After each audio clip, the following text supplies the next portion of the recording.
All right, here we are, guys. And what I'll typically do with this hole when I don't have a guardian is I'll usually go for this spot in the rough here with just a little bit of top spin.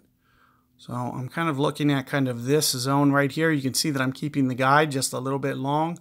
I'll usually use very close to my max number here. So, you know, really close to maybe 8 rings, which will just be a little bit less. So about 8 rings. I also like to get it a little bit of curl.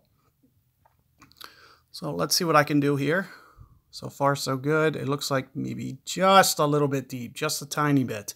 So I did kind of use just a little bit of that ball guide being past the hole. I wanted to make sure that it, you know, with the headwind that I have here, that I was able to at least get enough of that momentum to get it to funnel down towards the hole there.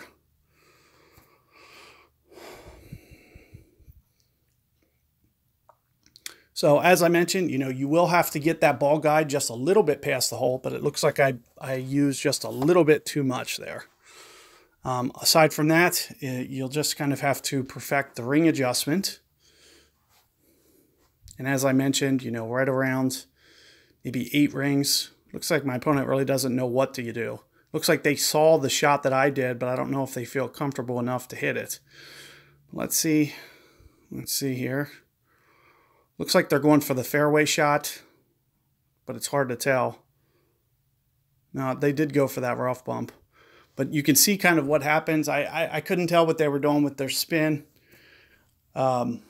But, you know, that's one of the reasons that you do need to be just a little bit careful of the way that you try to land that one when you do that shot. Keep in mind that's going to be kind of your only way to play it if you don't have a guardian.